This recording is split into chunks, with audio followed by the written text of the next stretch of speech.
Hello friends, હું છું તુલસી સોલંકી। આજે ધોરણ 12 ઇકોનોમિક્સની અંદર બીજું ચેપ્ટર આર્થિક વિકાસ અને જે એના નિર્દેશકો છે તેના વિશે આપણે માહિતી મેળવતા હતા। એટલે કે બીજા ચેપ્ટરની અંદર જે આપણે વિકાસના નિર્દેશકો 4 છે તેમાં 3 વિશે આપણે માહિતી મેળવી હતી। રાષ્ટ્રીય આવકનો વૃદ્ધિદર, માથાદીઠ આવકનો વૃદ્ધિદર અને જીવનની ભૌતિક ગુણવત્તા, આ 3 વિશે આપણે માહિતી મેળવી લીધી। હવે છેલ્લો જે છે કે ચોથો વિકાસના નિર્દેશકો, તેની અંદર માનવ વિકાસનો આંક જે છે તેના વિશે આજે આપણે અભ્યાસ કરવાનો છે। તો તેના વિશે માહિતી મેળવીએ। તો માનવ વિકાસ આંક, હ્યુમન ડેવલપમેન્ટ ઇન્ડેક્સ SDI જે ટૂંકમાં ઓળખાય છે, ને આ જે અહેવાલ છે માનવ વિકાસનો, તો એ ખૂબ જ અગત્યનો ટૉપિક છે, કારણ કે મોસ્ટ આઈએમપી, કારણ કે દર વર્ષે રજૂ થાય છે અને જે રજૂ કરનાર છે એ પણ મૂળ ભારતીય હતા, એટલા માટે થઈ અને માનવ વિકાસ આંક છે એના ઉપરથી આપણો દેશનો વિકાસ કેટલા પ્રમાણમાં છે, વ્યક્તિનો વિકાસ કેટલા પ્રમાણમાં છે, તે આસાનીથી જાણી શકાય છે। તો વિકાસનો અદ્યતન નિર્દેશક માનવ વિકાસ આંક છે। વિકાસનો અદ્યતન એટલે કે વધારેમાં વધારે જો કોઈ વિકાસનો નિર્દેશક કરતો હોય તો એ માનવ વિકાસ આંક છે। 1990માં સંયુક્ત રાષ્ટ્ર વિકાસ કાર્યક્રમમાં UNDP દર વર્ષે રજૂ કરે છે આ અહેવાલ છે। 1990થી દર વર્ષે આ અહેવાલ રજૂ થાય છે। કયો અહેવાલ? કે સંયુક્ત રાષ્ટ્ર વિકાસ કાર્યક્રમની અંદર માનવ વિકાસ આંકનો અહેવાલ રજૂ થાય છે। માનવ વિકાસ અહેવાલ જે છે એને ટૂંકમાં SDR રજૂ થયો હતો। આ અહેવાલમાં વિકાસના માપદંડ તરીકે માનવ વિકાસ આંક રજૂ કરવામાં આવ્યો। જો આ વિકાસ છે તો એ વિકાસ કઈ રીતે આપણે જાણી શકાય કે વિકાસ થયો છે? તો આપણે આગળ જોયું કે રાષ્ટ્રીય આવક, માથાદીઠ આવક છે, જીવનની ભૌતિક ગુણવત્તા છે, તો એની ક્યાંક ને ક્યાંક મર્યાદા રહેશે, પણ આ માનવ વિકાસ આંક જે છે તો એનાથી એ રજૂ થયો અને એનાથી આર્થિક વિકાસ છે એ સહેલાઈથી માપી શકાય તેવું માનવામાં આવે છે। SDIમાં આર્થિક માપદંડોની સાથે બિન આર્થિક માપદંડ પણ ઉપર વધુ ભાર મૂકવામાં આવ્યો છે। પૈસા ટકે તો છે જ, પૈસા ટકે સુખી છે, પણ સાથે સાથે બિન આર્થિક પ્રવૃત્તિ જે છે, સેવાઓ કે અન્ય, તો એમાં પણ એને સમાવેશ કરવામાં આવ્યો છે અને તેનાથી વિકાસ કેટલો થયો છે તે જાણવું જરૂરી છે। SDI તૈયાર કરવામાં બિન આર્થિક માપદંડો છે એના ઉપર વધારે ભાર મૂક્યો છે। તો SDI તૈયાર કરવામાં મહત્ત્વની ભૂમિકામાં ભારતના અર્થશાસ્ત્રીનો ફાળો પણ છે। જુદા જુદા દેશોમાં થતા વિકાસના પ્રયત્નોનું મૂલ્યાંકન કરીને આંક તૈયાર કરાય છે। 1990થી SDIને માપવા માટે જે વિવિધ ન્યૂનતમ અને મહત્તમ મૂલ્યનો ઉપયોગ થતો હતો તેમાં 2010માં સુધારો કરવામાં આવ્યો। એટલે કે અહેવાલ છે 1990થી રજૂ થવા લાગ્યો છે, પણ 2010થી એમાં સુધારો કરવામાં આવ્યો છે, યાદ રાખજો। તો માનવ વિકાસ આંકના જે ઘટકો છે હવે એના વિશે માહિતી મેળવીએ કે કયા કયા ઘટકો દ્વારા માનવ વિકાસ આંક નક્કી કરવામાં આવે છે। SDI તૈયાર કરવામાં, એટલે કે માનવ વિકાસ અહેવાલ જે છે એ તૈયાર કરવામાં સુગમ બને એ માટે ત્રણ જ પરિબળો ધ્યાનમાં લેવામાં આવે છે। કેટલા પરિબળો ધ્યાનમાં લેવાય છે? કે 3। આ પરિબળોના આંકની યાદી આપવાને બદલે તેની સરેરાશ ઉપર આધારિત સંયુક્ત આંક તૈયાર કરાય છે। આ 3 પરિબળો છે તે યાદી જે આવે છે તો એનો આંક ધ્યાનમાં લેવામાં આવતો નથી, પણ તેના બદલે તેની જે સરેરાશ છે એના ઉપર વધારે ભાર મૂકવામાં આવે છે। એ 3 બાબતો એટલે અપેક્ષિત આયુષ્ય, શૈક્ષણિક સિદ્ધાંતો, આ જે 3 પરિબળો છે માનવ વિકાસ આંક અહેવાલ જ્યારે તૈયાર કરવામાં આવે છે ત્યારે 3 પરિબળોને ધ્યાનમાં લેવામાં આવે છે। અને એ 3 પરિબળોમાં પહેલું છે અપેક્ષિત આયુષ્ય, જે ભારતનું અપેક્ષિત આયુષ્ય 66.3, તો એ જે ઉત્તરોત્તર વધારો થતો જાય છે તો એ અપેક્ષિત આયુષ્ય એવું દર્શાવે છે કે માનવ વિકાસ જે છે એ થઈ રહ્યો છે।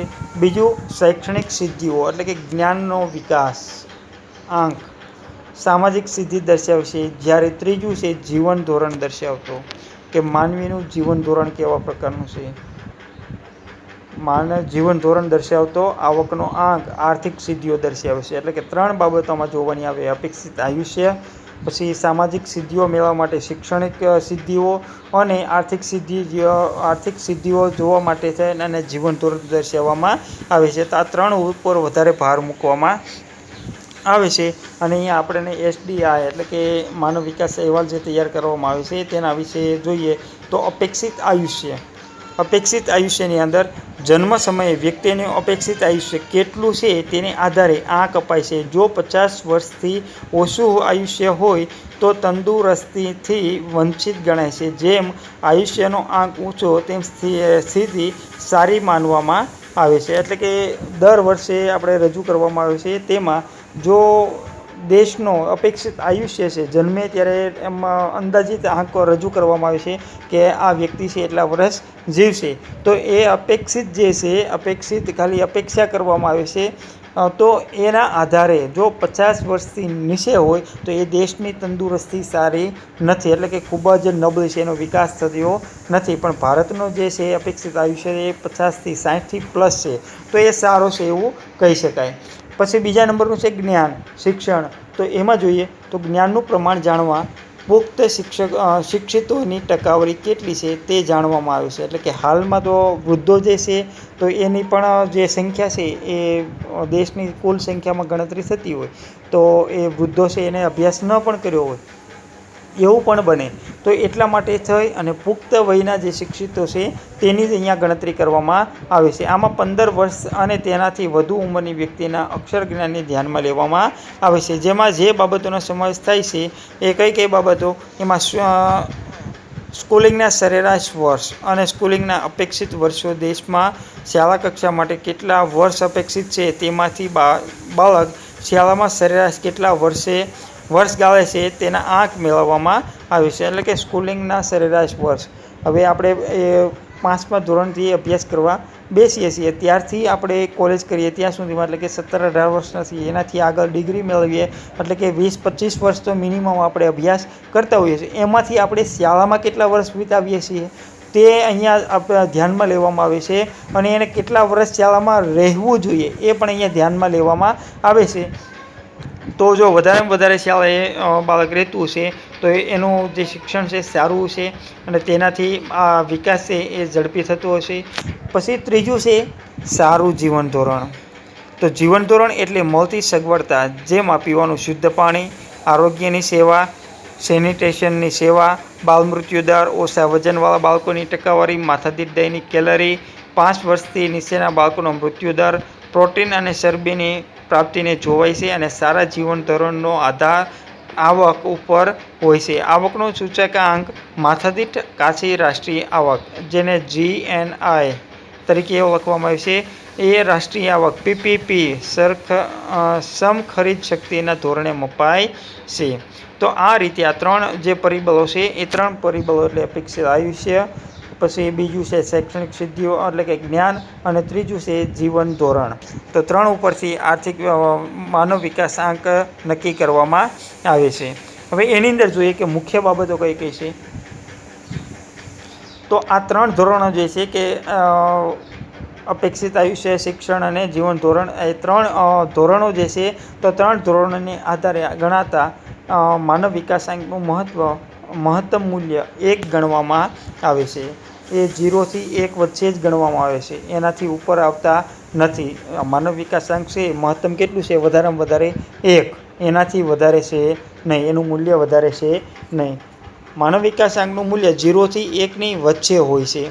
જે દેશનો માનવ વિકાસાંક 1ની નજીક કે વધુ વિકસિત ગણાય છે, જેને માનવ વિકાસાંકમાં ઊંચો ક્રમ મળે છે.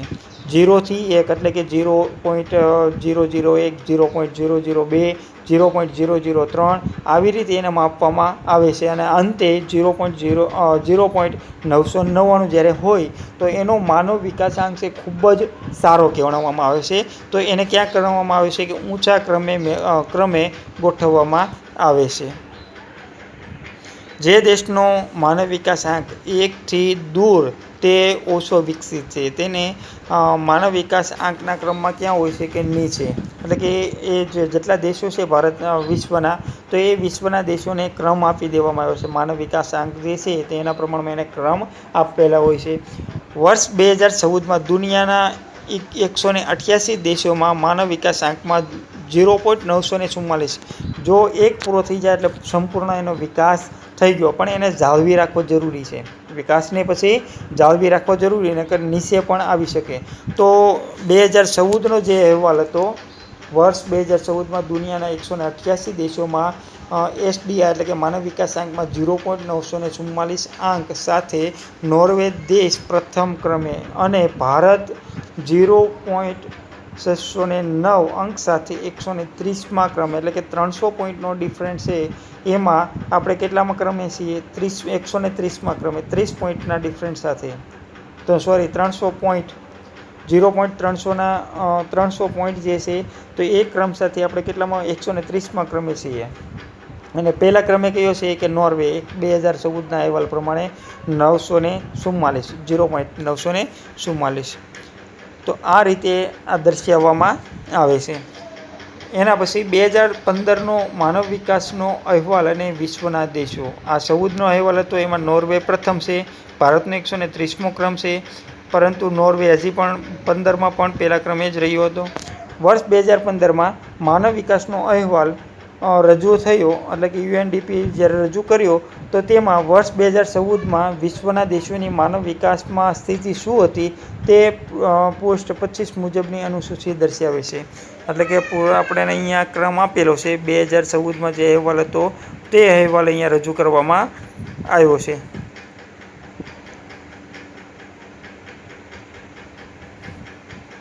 તો અહીંયા કોષ્ટકની અંદર પહેલા કોષ્ટકમાં, એટલે કે પહેલી રોની અંદર દેશ, બીજાની અંદર માનવ વિકાસ આંક 2014માં એનું મૂલ્ય કેટલું હતું, એટલે કે જે પોઈન્ટ દર્શાવવામાં આવે છે 0 થી 1 વચ્ચે, એનું મૂલ્ય કેટલું હતું, અને દેશનો ક્રમ કેટલો હતો, માનવ વિકાસ આંકનો જે ક્રમ છે એ ક્રમ કેટલામાં હતો તે. પછી ચોથા ઓલિયામાં, એટલે કે ત્રીજા ઓલિયામાં છે માથાદીઠ આવક, દેશની વ્યક્તિ દીઠ માથાદીઠ આવક, અને ચોથા કોલમની અંદર છે જન્મ સમય અપેક્ષિત સરેરાશ આયુષ્ય જે છે તે. પછી પાંચમી રોમની અંદર અભ્યાસના અપેક્ષિત વર્ષો કેટલા છે, અને અભ્યાસના વાસ્તવિક વર્ષો કેટલા હોવા જોઈએ, વાસ્તવિક વર્ષ કેટલા છે તે અહીંયા જોવામાં આવ્યું છે. તો તેની અંદર પહેલા નંબરે છે નોર્વે, 2014ના અહેવાલ પ્રમાણે અહીંયા લખ્યું છે. તો નોર્વે પ્રથમ દેશ, એટલે કે માનવ વિકાસ આંક જે રજૂ થાય છે તેમાં પહેલા નંબરે છે, અને એનું મૂલ્ય, એટલે કે 0 થી 1 વચ્ચેનું જે મૂલ્ય છે એમાં 944 સાથે પહેલા ક્રમે છે. હવે એની માથાદીઠ આવક કેટલી છે કે 64,992 પર કેપિટલ, એટલે કે માથાદીઠ આવક છે એ 64,992 જ્યારે છે. જ્યારે એના જન્મ સમયે જે બાળક જન્મે છે ત્યારે એનું અપેક્ષિત આયુષ્ય કેટલું માનવામાં આવ્યું છે કે 81.6, સૌથી ઊંચું વિશ્વના દરેક દેશોથી સૌથી વધારે હોય તો એ કયું છે કે 81.6 સાથે નોર્વે. પછી એના અભ્યાસના અપેક્ષિત વર્ષો કેટલા છે, અભ્યાસના અપેક્ષિત વર્ષ, એટલે કે કેટલા વર્ષ બાળક અભ્યાસ કરશે, તો 17.5, એટલે કે 17.5 વર્ષથી અભ્યાસ કરશે એવું માનવામાં આવે છે. જ્યારે એના વાસ્તવિક વર્ષ શાળાની અંદર અભ્યાસના વાસ્તવિક વર્ષ કેટલા છે કે 12.5 વર્ષ, એટલે કે 12.6 વર્ષ. હવે બીજા નંબરે સૌથી આપણે અમેરિકા છે, તો અમેરિકા સૌથી પ્રચલિત દેશ છે. તો અહીંયા આંક આપવામાં આવ્યો છે કે અમેરિકા છે એનો ક્રમ કેટલામો છે કે 0.915 સાથે એનો ક્રમ છે 8મો. પહેલા નંબરે કોણ છે? નોર્વે, 944 સાથે. અમેરિકા કેટલામો છે? 8મા ક્રમે. એની માથાદીઠ આવક કેટલી છે? 52,947. માથાદીઠ આવક કેટલી છે અમેરિકાની કે 52,947, જ્યારે પહેલા નંબરની, એટલે કે નોર્વેની કેટલી હતી? 64,992. હવે જન્મ સમયે અપેક્ષિત આયુષ્ય નોર્વેનું છે 81.6, જ્યારે અમેરિકાનું છે 79.1. અભ્યાસના અપેક્ષિત વર્ષો જે છે નોર્વેના છે 17.5, જ્યારે અમેરિકાના કેટલા છે? 16.5, એટલે કે 1 વર્ષ એનાથી ઓછું છે. પછી વાસ્તવિક જે વર્ષ છે કે કેટલા વર્ષ અભ્યાસ કરવાના છે, તો એની અંદર નોર્વેના 12.6 છે, જ્યારે અમેરિકાના એનાથી 3 પોઈન્ટ વધારે છે, એટલે કે 12.9 છે, એટલે કે 3 મહિના એનાથી વધારે છે. તો આ એમાં ડિફરન્સ છે. પછી ચીનનો નંબર અહીંયા આપણે પાડોશી દેશ છે ચીન સૌથી મોટો દેશ છે, તો એટલા માટે એનો ઉલ્લેખ કરવામાં આવ્યો છે. એનું મૂલ્ય છે 727 અને 727 સાથે કેટલા ક્રમે છે? 90મા ક્રમ ઉપર. એની માથાદીઠ આવક કેટલી છે કે 12,547, જ્યારે એનો જન્મ સમય અપેક્ષિત આયુષ્ય કેટલું ગણવામાં આવ્યું છે કે 75.8. એનો અપેક્ષિત વર્ષો કેટલા ગણવામાં આવ્યું છે અભ્યાસના? તો 13.1, જ્યારે વાસ્તવિક વર્ષ કેટલા છે? 7.5. તો ભારતનો ક્રમ જોઈએ કે ભારત છે એ 2014ની અંદર કે 0.609 મૂલ્ય એનું છે. એની અંદર એનો ક્રમ કેટલામો? તો 130મો. માથાદીઠ આવક ભારતની કેટલી છે કે 5,497. જન્મ સમયે અપેક્ષિત આયુષ્ય કેટલું માનવામાં આવ્યું છે કે 68 વર્ષ, જ્યારે અભ્યાસના અપેક્ષિત વર્ષો કેટલા ગણવામાં આવે છે કે 11.7 ગણવામાં આવે છે, અને અભ્યાસના વાસ્તવિક વર્ષ કેટલા છે કે 5.4. આપણો પાડોશી પ્રિય દુશ્મન દેશ છે પાકિસ્તાન, તો તેના જોઈએ તો તેની અંદર 0.8 એનું મૂલ્ય છે 0.538 છે, જે ઝડપી વિકાસ કરી રહ્યું છે. પછી એનો ક્રમ છે 147મો. એની માથાદીઠ આવક કેટલી છે કે 4,866. એને અપેક્ષિત આયુષ્ય કેટલું માનવામાં આવ્યું કે 66.2 વર્ષ. એના અભ્યાસના વર્ષો કેટલા અપેક્ષિત વર્ષો કેટલા છે કે 7.8, અને વાસ્તવિક કેટલા છે કે 4.7. અને સૌથી છેલ્લે છે નાઇજીરિયા જે દેશ છે તે એનું મૂલ્ય કેટલું છે કે 0.348. એનો ક્રમ કેટલામો હતો? 188મો. લાસ્ટ દેશ જે નાઇજીરિયા છે એ 188 દેશોની અંદર છેલ્લો નંબર છે. અને માથાદીઠ આવક કેટલી છે કે 908. અને જન્મ સમયે અપેક્ષિત આયુષ્ય કેટલું માનવામાં આવ્યું છે કે 61.4. અભ્યાસના અપેક્ષિત વર્ષો કેટલા છે કે 5.4, જ્યારે વાસ્તવિક વર્ષ કેટલા છે કે 1.5.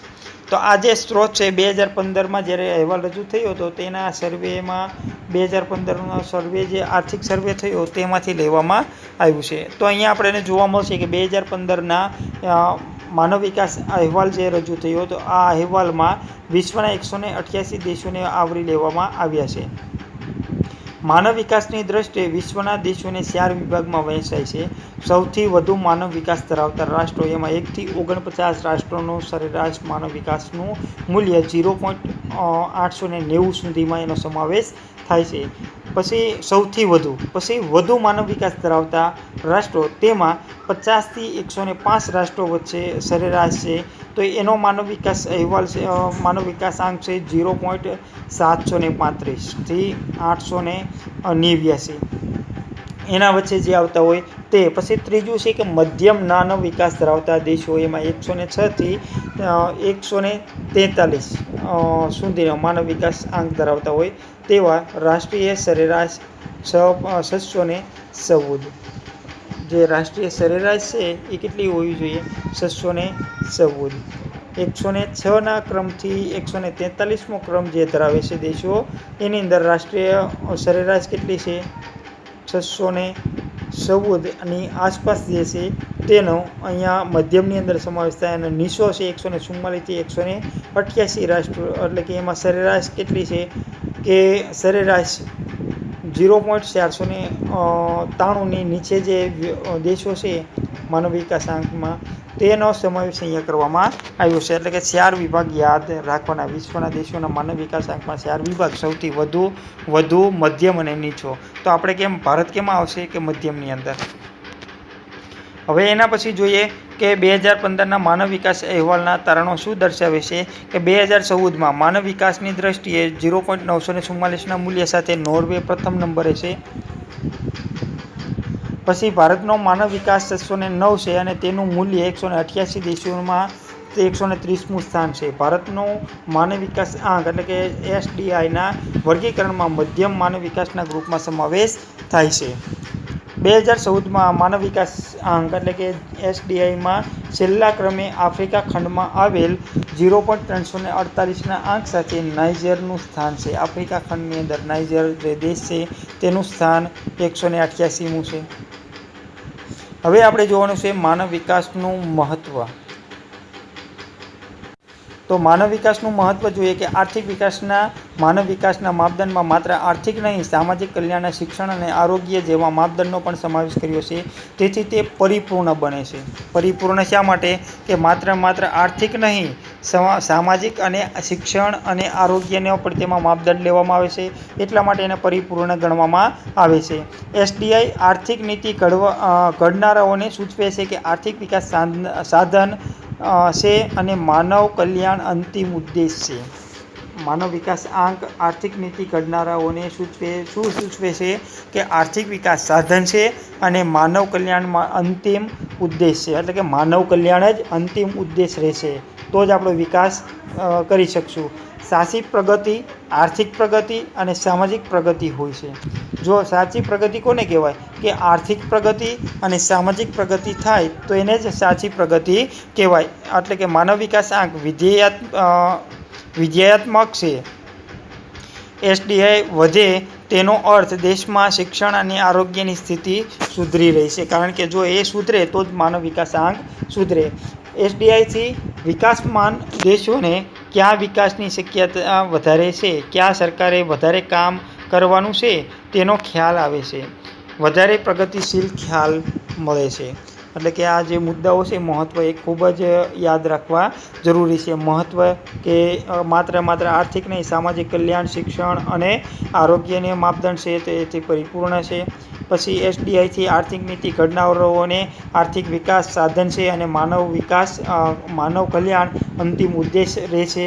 પછી સાચી પ્રગતિ કેમ હશે? કે આર્થિક પ્રગતિ અને સામાજિક પ્રગતિથી જ સાચી પ્રગતિ થશે.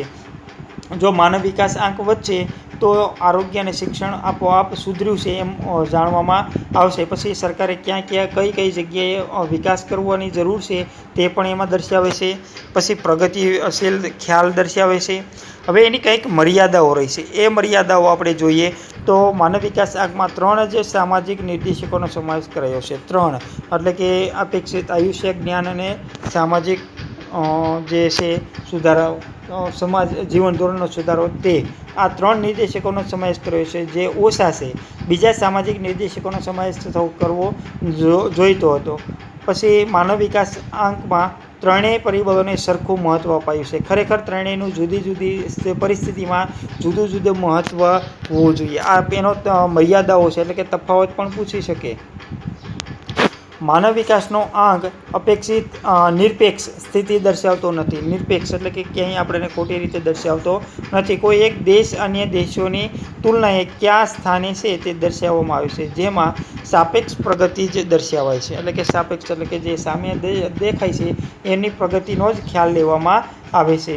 આ ઉપરાંત જાતીય સમાયોજન આંક એટલે કે જીડીઆઈ, જનરલ ડેવલપમેન્ટ ઇન્ડેક્સ, TAI એટલે કે ટેકનોલોજીકલ અચીવમેન્ટ ઇન્ડેક્સ એટલે કે ટેકનોલોજી સિદ્ધિ આંક. પછી એના પછીનું છે HPI એટલે કે હ્યુમન પોવર્ટી ઇન્ડેક્સ એટલે કે માનવ ગરીબી આંક. અને ચોથું છે HCI એટલે કે હ્યુમન કન્ઝ્યુમર ઇન્ડેક્સ એટલે કે માનવ વપરાશાંક. જેવા અન્ય નિર્દેશકોનો પણ તેમાં ઉપયોગ કરવો જોઈએ પણ અહીંયા લીધો નથી. તો આ રીતે આપણે અહીંયા બીજું ચેપ્ટર પૂરું થાય છે અને હોમવર્કની અંદર માનવ વિકાસ આંક સ્થિતિ સમજાવો તેની અંદર કોષ્ટક, એની મર્યાદાઓ, મહત્ત્વ વગેરેનું જાણકારી આપવાની છે અને એનો સ્વાધ્યાય પણ પરિપૂર્ણ કરવાનો છે. આ આપણું હોમવર્ક રહેશે. હવે નેક્સ્ટ ટાઈમ આપણે મળશું ત્રીજા ચેપ્ટરની અંદર. ત્યાં સુધી રજા લઈએ. જય હિન્દ, જય ભારત.